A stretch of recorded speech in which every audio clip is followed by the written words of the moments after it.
Pemirsa, saat Lebaran biasanya pengeluaran kita lebih banyak, mulai dari mudik, bagi-bagi THR, beli baju baru, maupun perlengkapan untuk menyambut tamu. Lantas seperti apa cara mengelola keuangan yang tepat agar kita tidak boncos sampai hari raya tiba? Kita akan membahasnya dengan financial planner Dewi Amalia. Assalamualaikum warahmatullahi wabarakatuh, Mbak Dewi. Waalaikumsalam warahmatullahi wabarakatuh, Mbak Fatma. Baik, Mbak Dewi. Mbak Dewi, ini kan kita menyambut Lebaran. Insya Allah minggu depan Lebaran akan tiba begitu. Bagaimana cara kita untuk menyambut Lebaran dengan hati yang bersih tapi juga kantong yang sehat karena pengeluaran pasti banyak begitu, Mbak?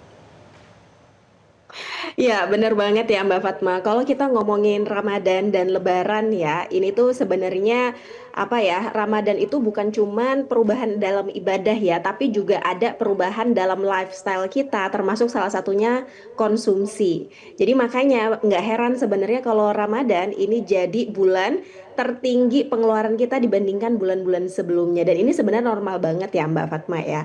Nah, ini kenapa terjadi? Pertama, karena memang ada euforia musiman ya. Biasanya tiap Ramadan kan kita pengen nih buka puasa bareng gitu ya, yang biasanya sebelumnya kita makan di rumah aja udah cukup.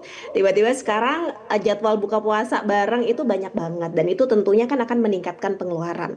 Atau yang lainnya ya, kita biasanya ada mudik atau pulang kampung, bagi-bagi THR atau sekarang budaya bagi-bagi hampers misalnya yang tentunya juga akan ningkatin pengeluaran.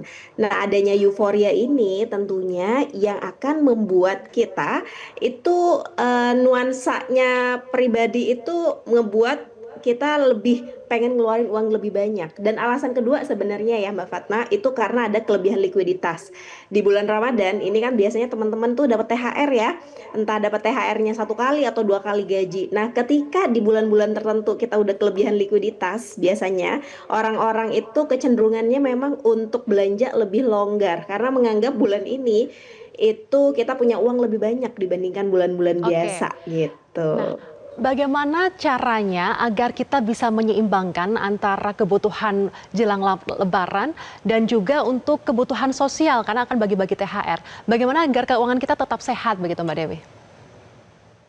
Oke, jadi kalau kita ngomongin cara pengelolaan keuangan selama bulan Ramadan, jadi sebenarnya salah satu kesalahan umum ya yang dilakukan oleh banyak orang nih selama bulan Ramadan adalah tidak merencanakan keuangan di bulan Ramadan. Padahal yang namanya bulan Ramadan ini kan datangnya tiap tahun ya, bukan kejutan gitu. Jadi seringkali pengeluaran itu dihabiskan seperti kejutan gitu. Jadi biasanya kalau udah ada THR turun, kita bebas aja gitu ngeluarinnya. Padahal sebenarnya bisa banget loh kita rencanakan sebelum-sebelumnya. Gimana cara ngerencanainnya? Jadi kalau saya sih biasanya akan ngebagi ke tiga prioritas.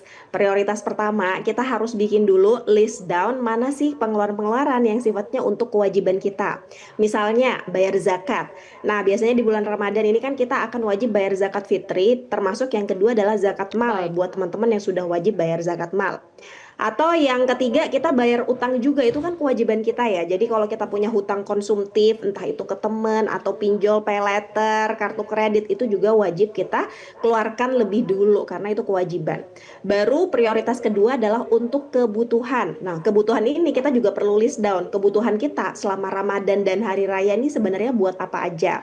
Misalnya teman-teman yang harus pulang kampung, kebutuhannya kan kita nyiapin biaya mudik ya, harus beli tiket pesawat atau yang naik mobil harus nyiapin bensin, tol dan Ya. lain sebagainya. Ini kita proyeksikan kira-kira pengeluarannya berapa. Lalu yang kedua adalah untuk makan hari raya. Biasanya kalau hari raya kan kita kumpul dengan keluarga, makannya itu lebih banyak. Nah, ini kita juga harus tahu kira-kira budgetnya berapa sih gitu ya. Lalu yang ketiga dan yang jangan pernah lupakan adalah untuk saving. Jadi THR ini biasanya banyak orang tuh pengennya belanja dulu ya, pengennya ngabisin uang buat Baik. beli baju baru dulu, makan-makan dulu dan segala macamnya. Padahal tadi ya harusnya kita bikin prioritas dulu. Tadi yang wajib, yang butuh, terus saving atau nabung gitu ya. Nabung nih buat apa? Nabung nih buat dana darurat kita, buat misalnya kita kalau punya tabungan haji, tabungan umroh, tabungan pendidikan anak itu di top up dari sebagian uang THR kita. Nggak usah banyak-banyak, mungkin kita targetin minimal 10% aja gitu ya. Jadi kalau THR-nya Baik. asumsi 5 juta gitu ya, 500 ribu itu kita sisihin dulu deh buat nabung. Apalagi ya Mbak Fatma, in krisis ekonomi gitu ya kata anak zaman Baik, sekarang. Sekarang kita dihadapkan pada kondisi geopolitik yang memang sangat tidak stabil, kondisi perang, betul. inflasi dan lain sebagainya. Kebutuhan untuk punya dana darurat tuh tinggi banget, Mbak. Jadi makanya penting untuk tetap harus nabung dari uang THR kita. Baru nih kalau ada lebihan, kita bikinlah untuk pos keinginan atau Baik, pos yang sebenarnya nice to Mbak have Dewi, aja. berarti kita Yes. harus bijak dan juga pintar-pintar mengatur, memploting-ploting agar saat Lebaran, bahkan setelah Lebaran, keuangan kita tetap aman dan juga hati kita tetap nyaman, begitu ya Mbak? Betul. Baik, terima kasih Mbak Dewi Amelia selaku financial planner. Semoga ini bisa menjadi insight bagi kita semua. Jelajahi cara baru mendapatkan informasi. Download Metro TV Extend sekarang.